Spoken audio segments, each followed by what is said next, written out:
Լոս Անջելեսի հայաշատ Գրանադա Հիլսի Ջոն Քենեդիի ավագ դպրոցում 5-շաբթի կեսօրին դասերի ընթացքում հրդեհ է բռնկվել։ Դպրոցի աշակերտներին տարհանել են մարզադաշտ։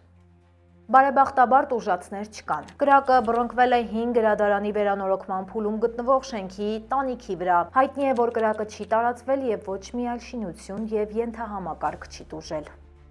Հրդեհը մարել են 26 րոպեում, իսկ աշակերտները անվտանգության նկատառումներից ելնելով ավելի շուտ են գնացել տուն։ Իսկ այժմ այն մասին, թե ինչ ենք պատմելու հաջորդիվ։ ԱՄՆ-ում ռեկորդային թվով են մարդիկ կորցնում իրենց աշխատանքը, անհանգստության ալիք է բարձրացել։ Խնդրի պատճառների մասին կխոսենք քիչ անց։ ԱՄՆ Չինաստան հակամարտության պատժամիջոցների մասին կայացվել է հստակ որոշում։ Վաշինգտոնը քայլեր է ձեռնարկել լուծման համար։ Breaking Bad սերիալի կատարելագործված պատմությունն իրական կյանքում, խոսքը ծանր հանցագործությունների հեղինակ նոր թմրաբարոնի մասին է։ Դժվար է հավատալ նրա իրական գոյությանը, մանրամասների մասին կպատմեմ քիչ հետո։ Բացահայտվել է ԱՄՆ-ի վերջին տարիների ամենածանր հանցագործություններից մեկը, FBI-ը հպարտորեն տոնում է իր հերթական հաղթանակը։ Լոս Անջելեսում մի շարք ողբերգական դեպքեր են տեղի ունեցել, յուրաքանչյուրը տարբեր բնույթի եւ մասշտաբի, բաց մի թողեք կարևոր տեղեկությունները առջևում են։ Քովիդի պատվաստանյութերը մարդկանց բուժելու փոխարեն հակառակը սպանել են։ Վերջին բացահայտումները մտածելու տեղիք են տալիս այդ պատվաստանյութերի վերաբերյալ։ Բացի այս թեմաները այսօր ձեզ համար նախապատրաստել ենք վիճակագրություն ամենախոցելի խմբերից մեկի մասին ԱՄՆ մասշտաբով։ Խոսքը տարեցների եւ նրանց միայնակության ցուցանիշի մասին է։ Թեման կներկայացնենք թվերով եւ այլ մանրամասներով, այնպես որ մնացեք մեզ հետ մինչեւ վերջ։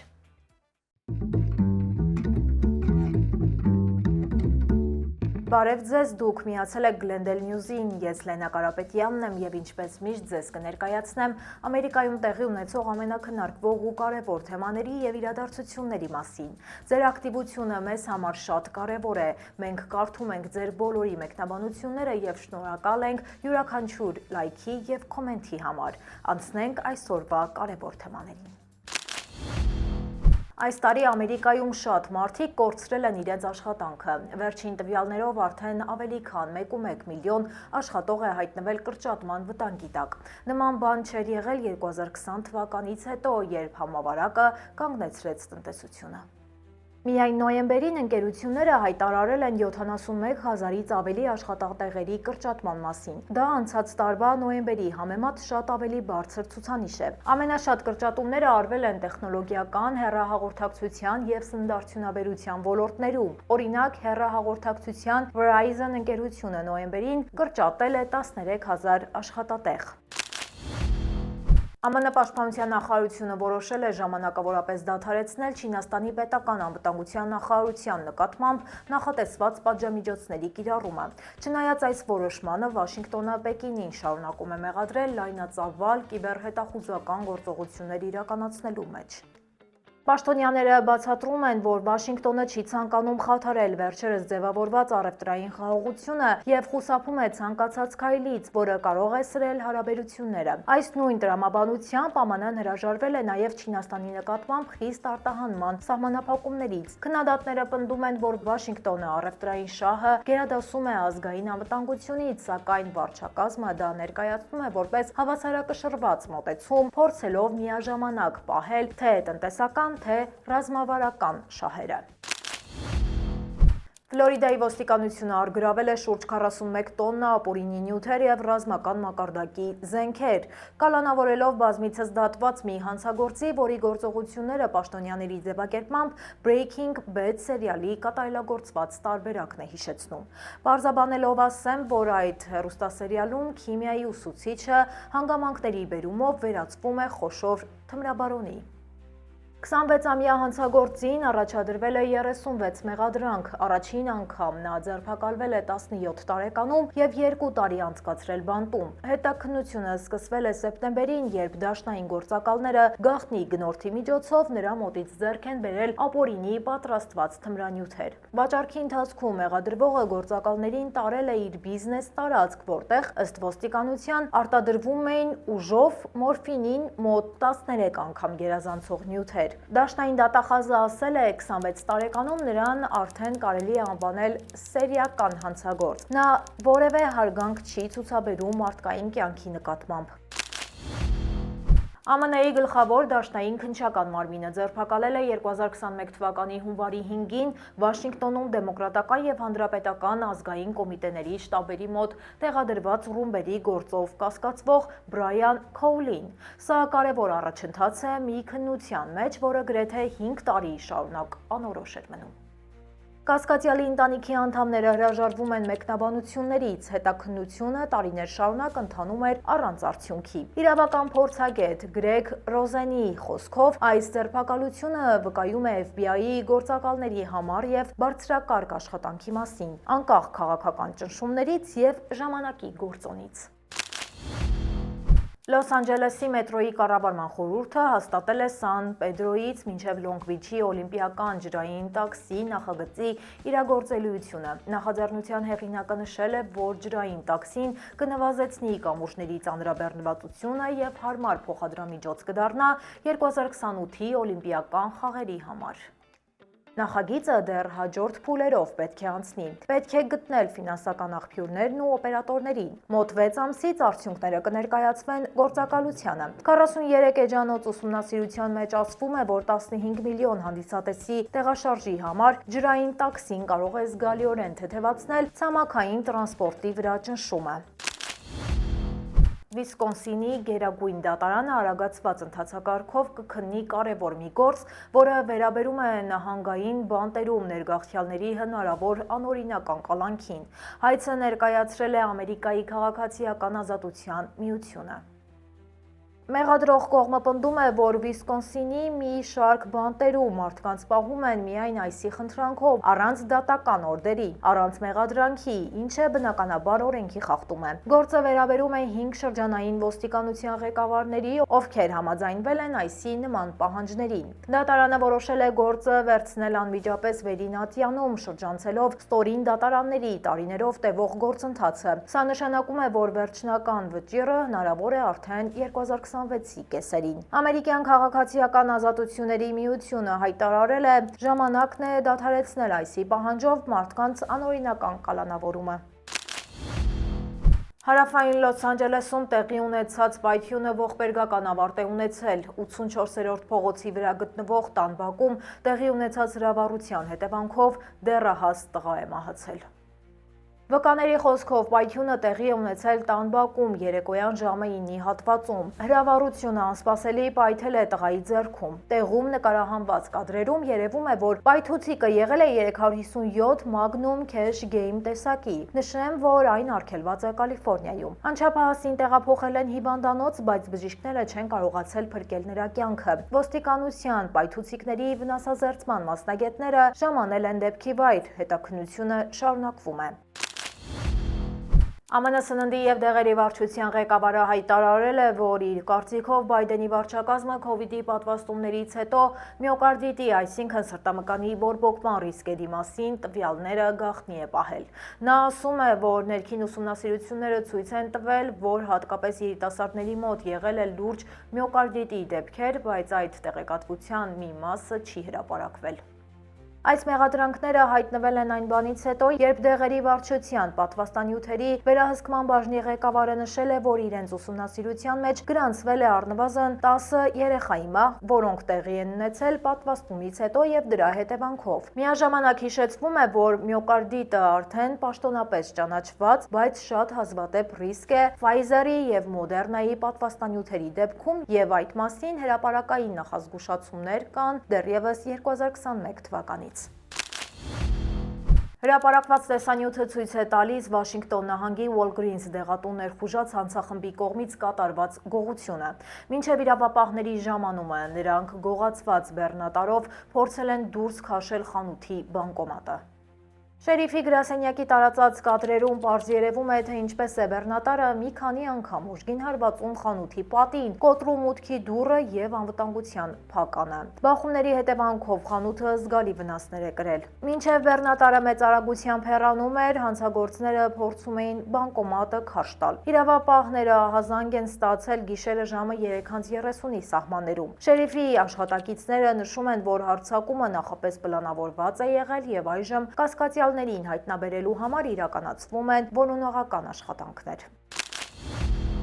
Սպիտակ տունը նախատեսում է այս ամսվա ընթացքում ներկայացնել նոր հանդիսասրահի նախագիծը։ Սրահը նախատեսվում է կառուցել հենց Սպիտակ տան տարածքում, որն իրենից ներկայացնում է մոտ 90,000 քառակուսի մետր մակերեսով համալիր։ Այն գրեթե կրկնակի մեծ կլինի Սպիտակ տան հիմնական շենքից եւ կկարողանա ընդունել մինչեւ 999 հյուր։ Շինարարության արժեքը ներկայումս գնահատվում է շուրջ $300 միլիոն։ Թրամփը հայտարարել է, որ շինարարությունը կֆինանսավորվի բացառապես նվիրատվություններով առանց հարկատուների միջոցների ներգրավման։ Նրա խոսքով իր գլխավորությամբ նվիրատուների շարքում կլինեն խոշոր ամերիկյան ընկերություններ, անհատ աջակիցներ։ Միևնույն ժամանակ, չնայած նախագիծը ձեռք չունի պաշտոնական հաստատում, ամեն դեպքում Սպիտակ տան տարածքում նախապատրաստական աշխատանքները արդեն մեկնարկել են։ Սա քննադատությունների պատճառ է դարձել, քանի որ նման մասշտաբի շինարարությունները Վաշինգտոնում գտնվում են հատուկ հանձնաժողովի վերահսկողության ներքո։ Դոնալդ Թրամփը պատրաստվում է այցելել Փենսիլվանիա, որպեսզի ներկայացնի իր տնտեսական ծրագրերը։ Մեծ թվով ամերիկացիներ շարունակում են անհանգստանալ բարձր գների եւ կյանքի թանկացման պատճառով։ NBC News-ի հարցման համաձայն մարդկանց մոտ 2/3-ը կարծում է, որ Թրամփը չի իրականացնում իր խոստումները, մեծ հաշվով խոսքը գներն իջեցնելու եւ տնտեսության աճը արագացնելու մասին է։ Սպիտակ տան ներկայացուցիչները ասում են, որ Թրամփի քաղաքականությունը ճիշտ ուղղությամբ է շարժվում։ Նախնական նպատակն այն է, որ վերացվեն այն տնտեսական խնդիրները, որոնք առաջացել են Բայդենի օրոք։ Նրանց խոսքով, երբ Թրամփը կյանքի թանկացումը կոչում է խաբեություն կամ քաղաքական հնարք, նա նկատի ունի ոչ թե թանկացման գաղափար, այլ դիմում է դեմոկրատներին, որոնք փորձում են իրեն մեղավոր ներկայացնել այն բանի համար, ինչի պատճառը հենց իրենք են եղել։ Այս տոնական սեզոնին արտասահմանից ապրանքներ պատվիրելիս կարող եք բախվել անցանկալի անակնկալի, բարձր մաքսատուրքերի վճարման պարտադրանքին։ Սա Թրամփի վարչակազմի մաքսային կանոնները փոխելուց հետո առաջին տոնական գնումների սեզոնն է։ Նոր փոփոխություններով մաքսատուրք եւ հավելյալ վճարներ են սահմանվել անգամ փոքր արժեք ունեցող այնպիսի փաթեթների համար, որոնք նախկինում մաքսատուրքերից ազատված էին։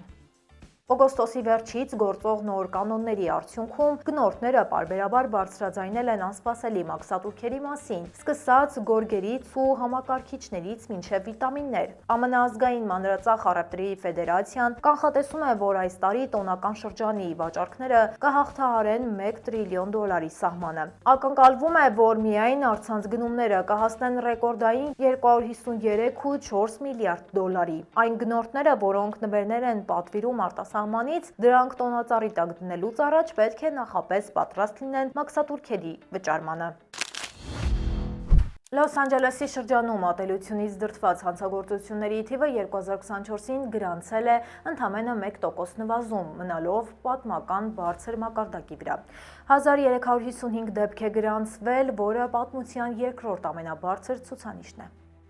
Ներկայացնեմ ամենաակնառուները։ Աֆրոամերիկացիները շարունակում են լինել գլխավոր թիրախը։ Ռասայական շարժառիթով հարձակումների 345 դեպքը դարձել է նոր ռեկորդ։ Գենդերային հանցագործությունները նույնպես հասել են ռեկորդային մակարդակի 102 դեպք։ Մերձավոր Արևելքից ծագում ունեցող անձանց դեմ հարձակումները աճել են 118%-ով, նախանցած տարվա 22-ից դառնալով 48-ի։ Կանանց դեմ հարձակումները աճել են 75%-ով, 35 դեպք, հակասեմական հանցագործությունները աճել են 27%-ով։ Պաշտոնյաները նշում են, որ թվերի հետևում կանգնած են իրական համայնքներ եւ ատելության դեմ պայքարը պետք է շարունակվի։ ԱՄՆ-ում կյանքի միջին տևողությունը երկարում է, սակայն դրա հետ մեկտեղ խորանում է մեկ այլ մտահոգիչ երևույթ։ Միլիոնավոր տարեցներ իրենց ծերությունը անցկացնում են միայնակ, որը հանգեցնում է մի շարք խնդիրների։ Այս հատվածում կպատմեմ, թե ինչ ռիսկեր են թաքնված միայնակ ապրող տարեցների կյանքի հետևում։ Ամերիկացի յուրաքանչյուր 4-րդ տարեց միայնակ է ապրում։ Կանայք ավելի բարձր կյանքի տևողության պատճառով ավելի հաճախ են մենակ մնում, ինչը մեծացնում է նրանց տնտեսական եւ սոցիալական խոցելիությունը։ Առանց մշտական աջակցող անձի առողջական խնդիրները կարող են ուշ հայտնաբերվել։ Մենակությունը հաճախ վերածվում է հոգեկան խնդիրների, իսկ ֆինանսական սահմանափակումները խոչընդոտում են որակյալ խնամքի հասանելիությունը։ 45%-ն ունի ընկնելու եւ ծանր վնասվածք ստանալու ռիսկ, 30%-ն ունի դեպրեսիայի եւ մեկուսացման խնդիրը, 1/3-ը դժվարանում է հոգալ իրենց բնակարանի եւ դեղորայքի ծախսերը։ Շատ միայնակ տարեցնել լուրջ դեպքերի ժամանակ չեն կարողանում ժամանակին օգնություն կանչել։ Տեխնոլոգիաները կարող են փոխել իրավիճակը միայն այն դեպքում, երբ մարդիկ համապատասխան աջակցող միջավայրում են գտնվում։ Կա 3 հիմնական ելք, դրանք են համայնքային աջակցող ծրագրերի ընդլայնումը, տներում անվտանգ միջավայրի ապահովումը, սոցիալական կապերի ամրապնդումը, կամավորության եւ հարևանության միջոցով։ Ճիշտ քաղաքականության եւ համայնքային նախաձեռնությունների միջոցով հնարավոր է նվազեցնել ռիսկերը եւ ապահովել, որ նույնիսկ միայնակ ապրող մարդիկ զգան պաշտպանված եւ արժևորված։